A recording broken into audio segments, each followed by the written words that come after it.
Okay, so now we start off with moral and political philosophy. So the word philosophy actually comes from philein and sophia or sophos. So it has a Greek origin, right?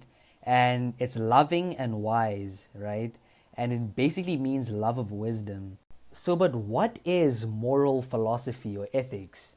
So, moral philosophy or ethics is the discipline concerned with what's morally good or bad and morally right and wrong.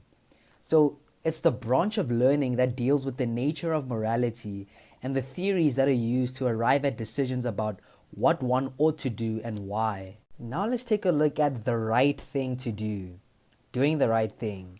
Acting ethically, morally, properly, and in a conscionable manner.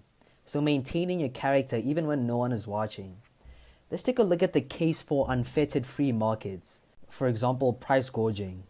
So the case for unfettered free markets basically says that markets promote the welfare of society as a whole by providing incentives for people to work hard, supplying the goods that others want. And then another one is that markets respect individual freedom. Rather than impose a certain value on goods and services, markets let people choose for themselves what value to place on things they exchange. Now let's look at the case against unfettered free markets. Well, they say that the welfare of society as a whole isn't really served by exorbitant prices charged in hard times. So even if high prices increase the supply of goods, this benefit has to be weighed against the burden these prices have on those who can't afford them. Then another one is that under certain conditions, free market is not truly free. Buyers under duress have no freedom, so they have to pay a crazy high price just to survive. Now let's take a look at vices and virtues. So greed is a vice. It's a bad way of being, especially when it makes people oblivious to the suffering of others. And then we look at civic virtue. This is a good way of being. A good society pulls together rather than press for maximum advantage. People look out for one another with civic virtue. So in moral philosophy, we're going to be using various frameworks of ethical decision making. And we call these theories of justice. So the first one we're going to look at is utilitarianism or welfare. Then we're going to have deontology, and that's duty. Then we're going to have virtue ethics, so vices and virtues. Then we're going to have Ubuntu, so the community and personhood. And then we have social contractarianism, which deals with agreement and consent. So now let's jump to utilitarianism. But before that, we have to look at consequentialism, which is the umbrella that utilitarianism falls under. So what is consequentialism? Well, it's the view that normative properties depend only on consequences. So it deals with the greatest good principle. So what is best or what is right is whatever makes the world best in the future, because we can't change the past. And utilitarianism obviously falls under consequentialism. But now, what is utilitarianism? Well, utilitarianism is a consequentialist ethical philosophy based on the greatest good for the greatest number of people principle. So it's a consequentialist ethical philosophy based on the greatest good for the greatest number of people principle. So the greatest happiness principle or the pleasure principle is the idea that the best ethical course of action can be determined by analyzing the situation and choosing the act that would result in the greatest amount of happiness for the greatest amount of people. So high happiness for the highest amount of people. Or the best action is the action that maximizes pleasure for the greatest amount of people and minimizes the greatest amount of pain. So now that we've taken a look at utilitarianism, what are some of the objections to utilitarianism? Well, the first one is individual rights. So utilitarianism disregards the rights of the minority for the rights of the majority, right? Then we have Christians to lions story. So if bringing pain to a small group brings happiness to most people, then it's aight. Then we have the common currency of value. So it devolves any course of action to just its outcomes. Ranking possible actions just on outcomes may be wrong, right? That's the common currency of value objection. Then we have Philip Morris and the smoking story. So we all know that smoking cigs is bad, but in terms of the benefits to cost ratio, if people die faster, the government ends up saving money in the long run. So in utilitarianism, that would be okay. Then we have the Ford Pinto and exploding gas tank story. So management keeps quiet on the side effects since most people are happy with the car. So these are all the objections to utilitarianism. But now let's take a look at the differences between act versus rule utilitarianism. So act utilitarianism is a moral theory stating that the right action is the one that produces the best overall consequences. This was made by Jeremy Bentham. So it's based on maximizing immediate pleasure, and it's based on hedonistic calculus. So it's a way of determining how great a pain or pleasure is. So hedonistic calculus is equal to always maximizing the pleasure minus the pain. So it's the maximum pleasure minus pain. But there's a disregard for individual liberty or rights in the face of the greater good. But now let's take a look at rule utilitarianism. So this moral theory states that an action is right as long as it conforms to a rule that leads to the greatest good. This was made by John Stuart Mill. So it takes into account individual liberty, this form of utilitarianism. So here, adherence to certain established rules would maximize happiness in the long run. And that's pretty much the most widely used moral philosophy. So now let's take a look at higher and lower pleasures, so mental versus physical. So not all pleasures and pains are equal. So higher pleasures outweigh lower pleasures. So higher pleasures are bigger than lower pleasures. And then higher pains outweigh lower pleasures. So higher pains are bigger than lower pleasures. And then higher pleasures outweigh lower pains. So higher pleasures are bigger than lower pains. But now the question is, should one's lower pleasures be deprioritized for the sake of others' higher pleasures? Now we move on to another framework of ethical decision making, which is deontological ethics. So deontological ethics is the science of duty, or the study of the nature of duty. So it's ethics that grounds morality on acting from duty. So let's take a look at the different forms of deontological theories. So we have agent-centered deontological theories, then we have patient-centered deontological theories, and then we have contractualist deontological theories. So now let's take a look at agent-centered deontological theories. So the agent-centered deontological theories are primarily duty-based theories. So they're built around an objective reason for moral actions. So we each have both permissions and obligations that give us agent-relative reasons for action. So the obligation to act or not to act must be motivated by the agent's justification without any external support for justifications. So no external support, it must come from yourself. For example, a parent's obligation to protect and put their child first. So in agent-centered deontological theories, there's the idea of unfettered human agency, which grounds morality on personal foundations and agent-relative principles. Now we move on to patient-centered deontological theories. So here it's primarily a rights-based theory. And here it is morally wrong to use another's body, labor, and talent as a means for producing good consequences without their consent. So at the center of this theory is the patient or victim's rights, and the right against being used by another for the user's or other's benefit. For example, throwing a fat man to stop the train, or transplanting another person's organs to yours. So here, it's morally wrong to use another's body, labor, and talent as a means of producing good consequences without their consent. Then we have the contractualist deontological theory. And here, this one is essentially under the patient-centered deontological theory, and it's still under development. So a possible solution to these deontological theories is Kant. So he says that duty comes from the capacity for reason.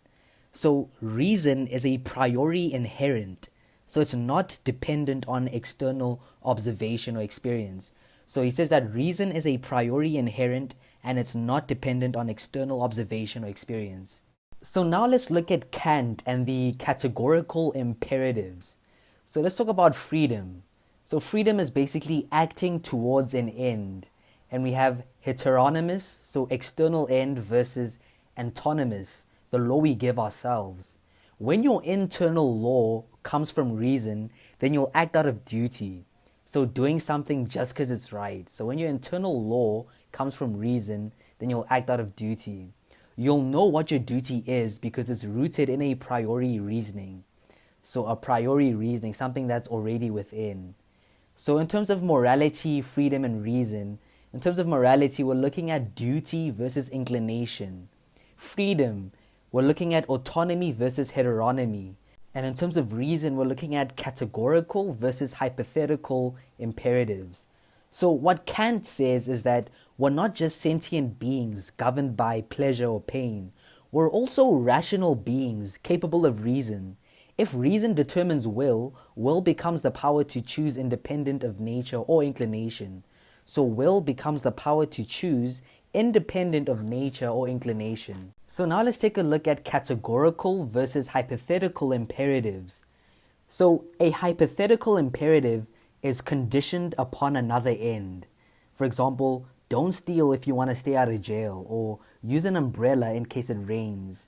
And then a categorical imperative is unconditional and absolute or internal or universal. So it's unconditional and it's absolute, it's internal or universal. It's good in itself. For example, you shouldn't kill, or you ought to help those in need, or don't steal, or keep your promises. So categorical imperatives is where one must act in a way where at the same time you will it that it should become a universal law. So you act in such a way that it should also become a universal law. If you do it now, then it means you think it's okay for everyone to do it all the time, anytime, regardless of circumstance. So here you must treat other persons as ends in themselves. So something whose existence has in itself absolute value. That's how you must treat people.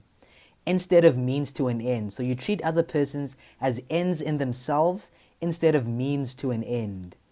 But then now we need to talk about Kant's rigidity. So with Kant and his categorical imperatives, punishment is a good in itself, regardless of the consequences, because it rebalances the scales after someone used someone else as a means to an end. So punishing someone else for using someone else as a means to an end is fine in Kant's categorical imperatives, but it's against the pleasure for all increase in utilitarianism that we dealt with before. But let's take a look at the weakness of Kant and his categorical imperatives. Well, the weakness is that consequences are disregarded. As long as you stick to the categorical imperatives, you did the right thing. But an example where this is absurd is, for example, my parents are dead, but at least I did not lie to the murderer about their location. So you followed the categorical imperative to not lie, but now your parents are dead because you didn't lie to the murderer. In utilitarianism, you would have lied for the greater good, so your parents can still be alive. Now we move on to another framework of ethical decision making. So we look at Ubuntu and the concept of community. So community is basically a group of people who share common interests, values, beliefs, characteristics, etc. And Ubuntu emphasizes the interconnectedness and interdependence of all individuals within a community. So it emphasizes the interconnectedness and the interdependence of all individuals in the community. So in normative ethics, so where we have consequentialism and deontology, etc., they have an emphasis on the centrality of the individual when deciding whether a moral act is right or wrong. This emphasis on individualism doesn't agree with most African cultures. So Ubuntu and other African cultures allocate the morality of actions to a group of people rather than the individual. So reason, spirit, and desire exist as assets of the community and not as assets or elements that make up an individual. Let's take a look at Ubuntu as dialogical ethics. So in terms of dialogical ethics and dialogue, it's a two-way communication where persons involved don't have to hold the same view on a particular subject, but they must have different points of view on issues of mutual concern. And this is a dialogical process, and it involves human beings and also has a spiritual dimension in Ubuntu. So here, an individual isn't an isolated being. As long as they're born into a community, the individual can't universalize their thoughts. Let's take a look at the individual and the community. So at the center of Ubuntu is the value attached to the community. Individuals only become important when they contribute positively to the community. So here, it's I am because we are. Since we are, therefore I am. A person is a person through other people. That's Desmond Tutu. Whatever a person does must be for the betterment of the community to which they belong, rather than seeing themselves as an isolated being. So you need to know that Ubuntu isn't only a dialogical African moral theory, it's also a way of life. Ubuntu evaluates and justifies moral actions in African settings, and it's also a world view for the Africans. So let's take a deeper look at this concept of dialogue. So according to this philosophy, individual moral acts are only important if they conform to the expectations of the community. So notions of right and wrong or vice or virtue are negotiated through dialogue. Individual opinions have to be put together in order to come up with a common moral position, which is meant to safeguard the interests of the community. And you need to know, to reach this common moral position, you need to go through the dialogical process. So something is a common moral position because it's a moral position agreed to by the majority of elders, who are the custodians of moral, epistemological, and ontological wisdom. So a person can adhere to the common moral position if their actions are in conformity with the community's agreed moral standards. And here, elders are considered to be the fountains of wisdom, including moral wisdom, and they set the moral standards or parameters through dialogue. So if we go back again, normative ethics is very individualistic, right? And then Ubuntu ethics is quite dialogical, and it's worked out by the community through dialogue. But we could link Ubuntu to these other ethical decision-making frameworks like utilitarianism. So Ubuntu and utilitarianism would be the greater good for the community. Maybe you could say that. Or in terms of deontology, you could say it's a universal guided by priori duty for community. Now let's talk about virtue ethics and the golden mean. So what is virtue ethics? Well, virtue ethics is a teleological ethical theory focused on the purpose or goals of things. So it doesn't prescribe fundamental criteria for actions as either right or wrong. So it's a teleological ethical theory focused on purpose or goals of things. And what is a virtue? Well, a virtue is an excellent or positive character trait. It's a disposition well entrenched in the possessor. So the virtue ethics was made by Aristotle, who's an ancient Greek philosopher and polymath, and he's a student of Plato and a tutor of Alexander the Great. So virtue ethics is based on cultivating a good moral character to act morally. So you cultivate a good moral character to act morally. It's a character-based approach to morality centered around the pursuit of eudaimonia. So eudaimonia is happiness or flourishment. So achieving a moral character is based on the practice of living virtuously or excellently, and it's not ingrained but learnable. So living virtuously allows for the achievement of eudaimonia, so flourishing, which is the ultimate purpose or telos of human beings. So living a full, flourishing life isn't a matter of being born a good person, but it's of consistently using reason well to decide the appropriate course of action within different contexts. Well then, what is a moral exemplar? Well, a moral exemplar is a person who has achieved eudaimonia and who automatically makes the virtuous choice. This is achieved through habituation of the exercise of virtue. So this automatic disposition is hexis. So being able to make the virtuous choice automatically is hexis. So the moral value of an action derives from the fully developed inner state of an agent. So when we say that the moral value of an action derives from the fully developed inner state, we're talking about the wisdom, courage, temperance, or justice of an agent. So the consequences of an action or the duties it fulfills are only secondary moral values. So an action is right if it's what a virtuous agent would characteristically do in the circumstances. So if a virtuous agent would have taken that action, that means it's right. So now let's take a look at vices and virtues. So prudence, justice, temperance, courage, etc. are examples of virtues which make a person good, happy, and flourishing. Virtues lie in the middle of two extremes of vices of deficiency and excess. So between the vices of deficiency and the vices of excess, having too much, is the virtue. So this midpoint is known as the golden mean. And the golden mean is the desirable middle between two extremes, one of deficiency and the other of excess. So now if we take a look at the virtue continuum, we can see that, for example, for the virtue of integrity, the excess vice is legalism, and then the deficit vice is corruption. And then for courageousness or courage, that's the golden mean. So the deficit of that would be cowardice, and then the excess version of that, the excess vice for that is recklessness. Then for respect, it can lead to idolatry, so that's the excess version of respect. Then the deficit is disregard. And then for love, it can be selfishness, that's the deficit. And then enablement is the excess, right? Diligence. So the deficit version of that is laziness. And then the excess version of that is workaholism.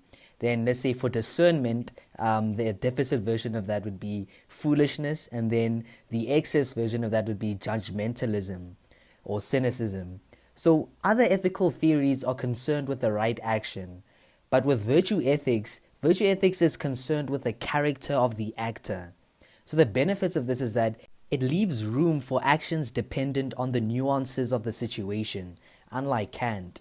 And then it's not beholden to a single, all-deciding external variable, unlike utilitarianism. So now let's take a look at virtue ethics in the real world. So the good life, eudaimonia, this is the state of having fulfilled your potential and living well. It's the goal for all our lives. And to reach this excellent, flourishing, happy life, you must have an exceptional character and have taken excellent care to develop your virtues. And remember, these virtues are the mean between two extremes of deficiency and excess. And these are properties of people or character traits that can be acquired through learning, habituation, or the communities and groups we choose to be a part of. So these virtues are learned and practiced through action, but can be naturally destroyed through vices of deficiency and excess. So again, virtues are stable character traits that reliably dispose a person to act well. And then vices are stable personality traits that reliably dispose a person to act badly. So habits make for repetitive and predictable behavior. Character gives moral equilibrium to a life. And character is produced by habit, but it has a life on its own. So habit can't be any part of that character. Character is something that exists independently of habit. So the impulses and desires we have as we grow up don't weaken. It's rather the case that we get stronger as we grow up. And parental training is needed as a way of neutralizing the irrational force of impulses and desires. So Aristotle's point is that as human beings, our desires don't need to be mindless and random, but can be transformed into choices by thinking. So desires informed by deliberation. So now we move on to social contractarianism with the origins and development of social contract theory. So social contract refers to the situation where government has agreed with citizens to avoid wars. So the premises of social contract are that humans used to exist in a state of nature before, where there was no social agreement on rules for governance and interpersonal conduct. So people were competing for resources without recourse to ethical principles or institutional or legal protection. And this resulted in inharmonious relations amongst people. So to escape it, we came up with social contracts. Therefore, human beings must engage in an agreement on mutual conduct, treatment, rights, duties, etc. And this guarantees harmony. So now let's take a look at the different kinds of contract theories. So the first one we look at is the Leviathan contract theory created by Thomas Hobbes. So Thomas Hobbes advocates for Leviathan, the sovereign rule. He believes humans are inherently selfish, so psychologically hedonistic, and sovereign laws are needed to prevent them from harming each other to serve their selfish needs. So basically he says that there needed to be a king to regulate the behavior of people. Then we move on to John Locke with his Commonwealth theory. So John Locke advocates for Commonwealth, where citizens should have the right to elect leaders to set rules or parameters and should be allowed to vote them out if they're unjust. So human beings don't require a totalitarian, oppressive restriction. Then we move on to Jean-Jacques Rousseau, or J.J. Rousseau, with his civil society contract theory. So he says that people can only experience true freedom if they live in a civil society with existing civil authority or government that ensure their rights and well-being as citizens. Then we move on to John Rawls with the most recent social contract theory. So he advocates for a just society whose basic features would be discovered by rational people who've been made ignorant of their positions in society. So we must agree to live according to rules we'd agree on if we weren't aware who we'd be in a certain society. So basically we'd be in the original position behind the veil of ignorance. So now let's take a look at the advantages of social contract. Well, the first advantage is that rules of the contract instill civic duty and creates a sense of community. Another one is that it facilitates harmonious living among citizens. And then another one is that we abide by the rules because there's repercussions if we were to break them. Therefore, it's logical to follow them for self-preservation. Another one is that there are mechanisms, so laws, judges, prisons, governments, etc., provided by which we can hold those who break the rules and cause harm accountable. So basically, the overall advantages of social contract is liberty, fairness, and legitimization. So in terms of liberty, social contract enhances liberty and reduces the war among people related to society's resources. Then in terms of fairness, since everyone is bound to the contract, no one can limit others' liberties. So social contract avoids inequality and treats everyone fairly. Then we look at legitimation. So social contract refers to the situation where the government has agreed with citizens to avoid wars. But moral and political rules are only accepted on the condition that others accept them as well. So we need to have some form of consent. So let's look at what Locke says on consent.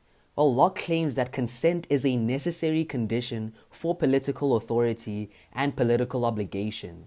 So in terms of political authority, the state has the right to exercise political power only over those who consent to its rule. And then in terms of political obligation, people are obliged to obey the state only if they consent to do so. So let's take a look at the different types of consent. So we have explicit or active consent. So here, you consciously and willingly consent through a signed contract on a piece of paper, or you've made an oath in front of witnesses. And the problem is that all of us are thought to be obliged to obey the government, even though we haven't signed some contract. And then the other type of consent we deal with is tacit consent. So by virtue of living in the system, we've tacitly consented to obey the government without having made any expressions of it at all. So basically, your silence or inaction counts as tacit consent to obey the government or state. For example, you consent to paying taxes if you've been driving on taxpayer-funded roads or made use of any public service. So now let's talk about social contract today. So we take a look at Rawlsian social contract. So he talks about the original position, and the original position is meant to be impartial and fair, as rational agents negotiate principles of an agreement or a contract to govern their everyday lives based on self-interest. So why is the original position fair? Well, it's because of the veil of ignorance. The rational agents negotiate principles of an agreement or a contract from a position of ignorance as they don't know who they represent. So the outcome is supposed to be fair and impartial. So in the original position, behind the veil of ignorance, we know nothing of ourselves, our natural abilities, positions in society, gender, race, etc. So we don't know who we'd be in a society, so we design a society that'd be fair to everyone. A system that'd be fair regardless of wealth, level of ability, gender, nationality, etc.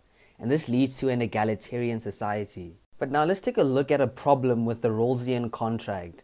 Well, it's the lack of information to make principles. So the original position principles could lead us into waking up in a racist, sexist society that has no social services. Let's take a look at the Harrison-Bergeron example, which is a critique on Rawlsian contract.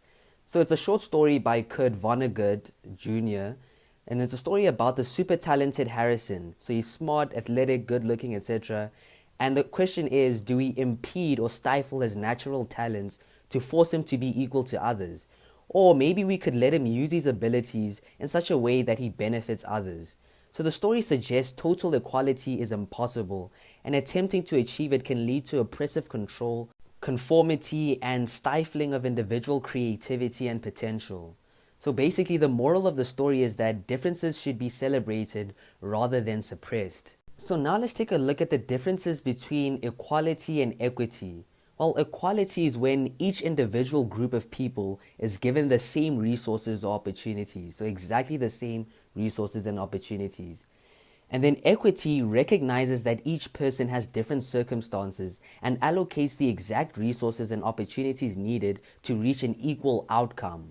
So, but in the real world, we have to retroactively work to correct structures that are unfair and unjust. We have to try and pretend we are behind the veil of ignorance, knowing that such an exercise might not benefit us. So in real life, the social contract was written up ages ago and amendments have to be made. We've all tacitly agreed to a contract we didn't help draft, and if it no longer seems to work, we should amend it. And we do this through protests, strikes, and mechanisms like courts, judges, institutions, etc. Alright, so now we're going to be looking at the analysis of arguments in philosophy. So what is an argument? Well, an argument is a reasoned series of statements meant to convince the listener or reader of the arguer's position.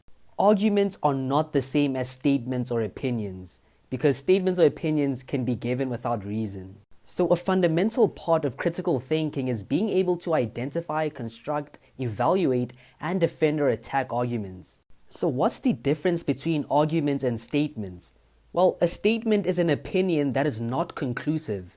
For example, smoking is bad for you, or Queen's the best rock band.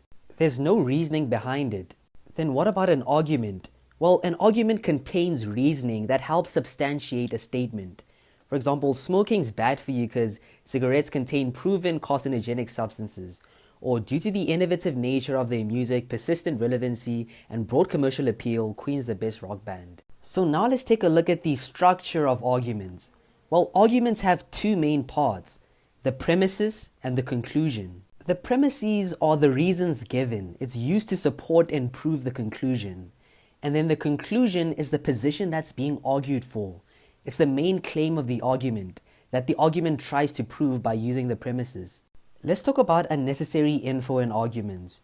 Well, we have a superfluous argument, and this is an argument that contains an explicitly superfluous premise if one of its premises can be omitted without affecting its validity. So you can completely remove this premise and it won't affect the validity of the argument. And then we have a missing premise. A missing premise is a premise that the argument needs in order to be as strong as possible. So you can't just say mosquitoes are bad, bad things kill people. You need to say mosquitoes are bad because they kill people. Now we move on to deductive and inductive arguments. So what is a deductive argument? Well, this is an argument that an arguer puts forward as valid. For a valid argument, it's not possible for the premises to be true with a false conclusion. If the premises are true, then the conclusion is also true. So the truth of the premises in a valid argument guarantees that the conclusion is also true. An example of a deductive argument would be premise 1, all green plants gain energy via photosynthesis. Premise 2 would be a cactus is a green plant. And the conclusion would be, therefore a cactus gains energy via photosynthesis. So in deductive arguments, the conclusion is contained in the premises. As such, the conclusion offers no new knowledge. Thus, anyone who accepts the premises is logically bound to accept the conclusion. So the format of deductive arguments is premise 1, A equals to B, premise 2, C equals to A, therefore conclusion C equals to B. So deductive arguments may be valid or invalid, not true or false. So when we talk about validity, it has to do with the form of an argument. So the manner in which the premises connect or relate to the conclusion. If we accept the premises of a valid argument as true, then the conclusion is also true. The truth of the premises forces the truth of the conclusion. So the only arguments that are invalid are arguments with true premises and a false conclusion. So let's take a look at an example of a valid deduction. All people who've grown up in Portugal can speak Portuguese. Maria has grown up in Portugal. Therefore, Maria can speak Portuguese. So this is a valid deduction. But an invalid deduction would be, all people who've grown up in Portugal can speak Portuguese. Maria can speak Portuguese. Therefore, Maria grew up in Portugal. So just because Maria can speak Portuguese doesn't mean she grew up in Portugal. So this is an invalid deduction. Now let's talk about soundness. So the premises of a sound argument are actually true, and the argument is valid. So sound arguments give real certainty. So this is when the premises of an argument are actually true. So let's take, for example, all cartoons are meant for children. South Park is a cartoon. Therefore, South Park is meant for children. So here, the argument is valid. If we accept the premises as true, then we're forced to accept that the conclusion is also true. But the argument is unsound. At least one of the premises is clearly untrue. An argument is only sound if the premises are true and the form is valid. So when analyzing deductive arguments, you need to look at, are the premises true and is the argument valid? So you're looking at soundness and validity. If the answer to any of these is no, then a good counter-argument exists. And then now we move on to inductive arguments. So the premises in inductive arguments are only intended to be strong enough so if they were true, it'd be unlikely, although possible, that the conclusion is false. So if the truth of the premises makes it unlikely that the conclusion is false, then the argument is inductively strong. So this type of argument is generally employed in the natural sciences. So the premises here should be strong enough to show that it'd be unlikely that the conclusion is false. So in inductive arguments, the truth of the premises provide good reasons to believe the truth of the conclusion. So conclusions of inductive arguments are called the hypothesis. So the conclusions are hypotheses. Inductive arguments can be more or less plausible. They're never certain, but we can agree on the best hypothesis based on the available evidence. So the most common kind of inductive argument is enumerative. So it's like a generalization. So observing increasing numbers of cases and then generalizing from those observations. For example, we observed one swan that is white, then we observe 2 swans that are white, then we observe 1 million swans that are white, and then the conclusion is that all swans are probably white. But not all inductive arguments are based on generalization. We also have ones that are based on authority. For example, the police said John committed the murder, so John committed the murder. Then we have inductive arguments based on evidence. The 2 independent witnesses claim John committed the murder. John's fingerprints are the only ones on the murder weapon, and John confessed to the crime, so John committed the murder. But in none of these arguments about John committing the crime is strong enough to be called deductively valid. So when analyzing inductive arguments, we have to ask ourselves, does the evidence support the hypothesis? Is there enough evidence to support the hypothesis? Is the hypothesis or conclusion sufficiently clear? Is this the best hypothesis to explain the evidence? And if the answer to any of these is no, then a good counter-argument exists. So let's take a look at how someone would attack inductive arguments. Well, inductive arguments use past experience to make future predictions. For example, you liked most of the past Mappa production animes. Therefore, you believe the next one will also be good. And then a weak inductive argument is when the observer assumes because they've seen only one type of thing, all things must be of that type. Now let's move on to fallacious arguments. So what are fallacies? Well, these occur when reasoning is employed in an argument in such a way that the premises do not properly support the conclusion. So there's no correlation between the premises and the argument. So even if the premises are true, we are not forced to accept that the conclusion is also true. So this doesn't mean that the conclusion is necessarily false, only that the argument gives no logical reason to accept the conclusion. So in a fallacy, we can accept the validity of the argument given the argument is written in logical structure, without accepting its conclusion as true if there's no logical implication to it. So in a fallacy, we can accept the validity of the argument if it's in a proper logical structure, but we don't have to accept the conclusion as true. So first off, let's take a look at deductive fallacies. So deductive fallacies confuse the proper logical connections between the premises and the conclusion of an argument. They're structural mistakes in logic. The form of the argument is flawed. So the structure here is that all A's are B's. C is an A, therefore C is also a B. So an example of this deductive fallacy would be, all cats are mammals. Felix is a cat, therefore Felix is a mammal. So under deductive fallacies, we have affirming the consequent and denying the antecedent. So in terms of affirming the consequent, an argument confuses the proper logical connections between premises and conclusion. So the truth of the consequent premise doesn't guarantee the truth of the antecedent premise. So the structure of these sorts of arguments is if A, the antecedent, then B, the consequent premise. B, therefore A, the antecedent premise. For example, if it's a dog, it can bark. A king cobra can bark, therefore it's a dog. So this is invalid. Just because a king cobra can bark doesn't mean it's a dog. So it's saying if something is A, then it's B. So because B is true, therefore A is also true.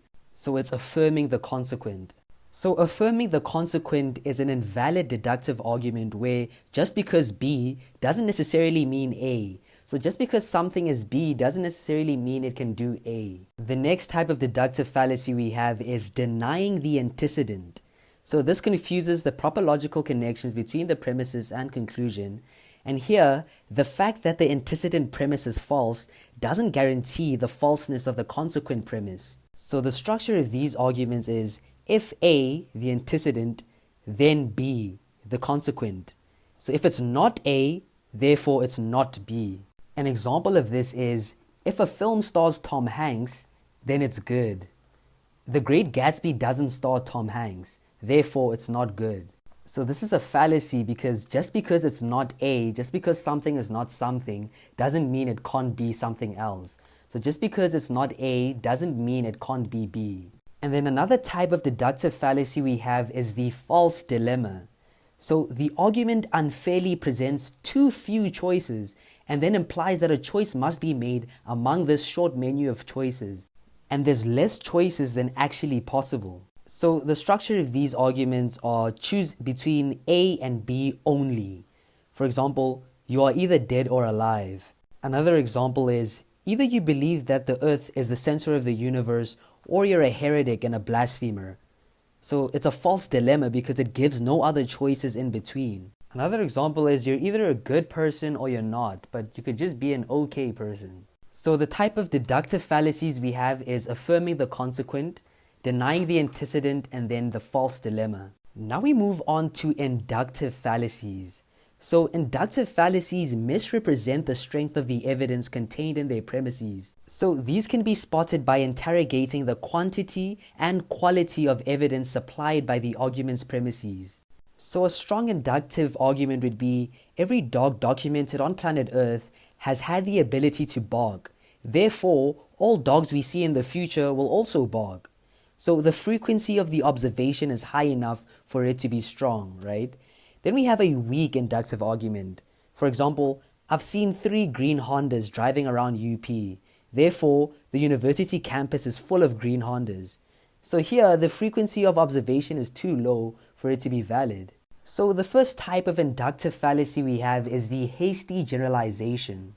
So here, the argument makes a conclusion based on inadequate data set. For example, I met 2 philosophy tutors. They were both clever. Therefore, all philosophy tutors are clever. There's too little data or evidence. The other type of inductive fallacy we have is the selective attention. So the premises of the argument purposefully ignores relevant information. So basically the argument only focuses on information that supports their belief or hypothesis.